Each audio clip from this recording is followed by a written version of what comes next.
ರಸ್ತೆ ಅಪಘಾತದ ಗಾಯಾಳುಗಳಿಗೆ ನಗದು ರಹಿತ ಚಿಕಿತ್ಸೆಯನ್ನು ನೀಡಲಾಗುತ್ತೆ. ನಗದು ರಹಿತ ಚಿಕಿತ್ಸೆ ಯೋಜನೆಯನ್ನ ಕೇಂದ್ರ ಸಚಿವರಾಗಿರುವಂತಹ ನಿತಿನ್ ಗಡ್ಕರಿ ಅವರು ಘೋಷಣೆ ಮಾಡಿದ್ದಾರೆ. ಕೇಂದ್ರ ರಸ್ತೆ ಸಾರಿಗೆ ಹಾಗೆಯೇ ಹೆದ್ದಾರಿ ಸಚಿವ ನಿತಿನ್ ಗಡ್ಕರಿ ಘೋಷಣೆಯನ್ನು ಮಾಡಿರುವಂಥದ್ದು.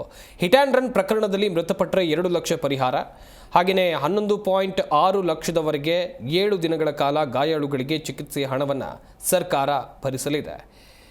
ರಸ್ತೆ ಅಪಘಾತದಲ್ಲಿ ಗಾಯಗೊಂಡವರಿಗೆ ನಗದು ರಹಿತ ಚಿಕಿತ್ಸೆ ಯೋಜನೆಯನ್ನು ಕೇಂದ್ರ ರಸ್ತೆ ಸಾರಿಗೆ ಮತ್ತು ಹೆದ್ದಾರಿ ಸಚಿವ ನಿತಿನ್ ಗಡ್ಕರಿ ಘೋಷಣೆ ಮಾಡಿದ್ದಾರೆ.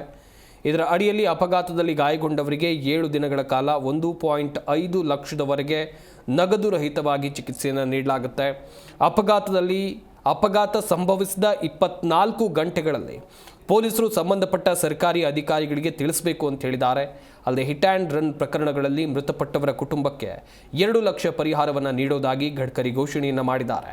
ಅಪಘಾತ ಸಂಭವಿಸಿದ 24 ಗಂಟೆಯೊಳಗೆ ಗಾಯಾಳುಗಳ ಚಿಕಿತ್ಸೆಗೆ ನಾವು ನಗದು ರಹಿತ ಚಿಕಿತ್ಸೆಯ ಹೊಸ ಯೋಜನೆಯನ್ನು ಆರಂಭಿಸಿದ್ದೇವೆ. ಪೊಲೀಸರಿಂದ ಮಾಹಿತಿ ಬಂದ ಕೂಡಲೇ 11.6 ಲಕ್ಷದವರೆಗೆ ನಾವು 7 ದಿನಗಳವರೆಗೆ ಚಿಕಿತ್ಸೆಯ ಹಣವನ್ನು ಒದಗಿಸಲಿದ್ದೇವೆ ಎನ್ನುವುದಾಗಿ ಕೇಂದ್ರ ಸಚಿವರು ತಿಳಿಸಿದ್ದಾರೆ. ಹಿಟ್ ಆ್ಯಂಡ್ ರನ್ ಪ್ರಕರಣದಲ್ಲಿ ಮೃತಪಟ್ಟವರ ಕುಟುಂಬಕ್ಕೂ ಕೂಡ ತಲಾ 12 ಲಕ್ಷ ಪರಿಹಾರ ನೀಡುತ್ತೇವೆ ಎನ್ನುವುದಾಗಿ ಹೇಳಿದ್ದಾರೆ.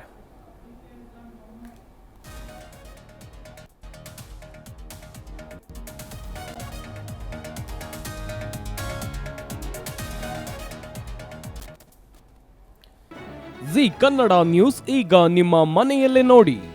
ಎಲ್ಲ ಕೇಬಲ್ಗಳಲ್ಲಿ ಈಗ ಲಭ್ಯ. ನಿಮ್ಮ ನೆಚ್ಚಿನ ಜಿ ಕನ್ನಡ ನ್ಯೂಸ್ ಈಗ ಸನ್ ಡೈರೆಕ್ಟ್ ನಲ್ಲಿ number 292, Tata play number 1664, Jio TV number 1334, NXT digital number 30, in cable number 30, city networks 51, U digital number 162, GTPL number 17, Rockline telecommunications number 42, Shri Basaveshwara cable number 168, rural cable network 60, Vinayaka digital 57, Abhishek cable 821, city channel 53, Siddeshwara cable network 57, ವಿ4 digital infotech 628, Surya digital networks 53, Gajanan digital number 836, Malnad infotech private limited number 56, Metrocast number 830, victory digital number 167ರಲ್ಲಿ ನೋಡಿ ಆನಂದಿಸಿ.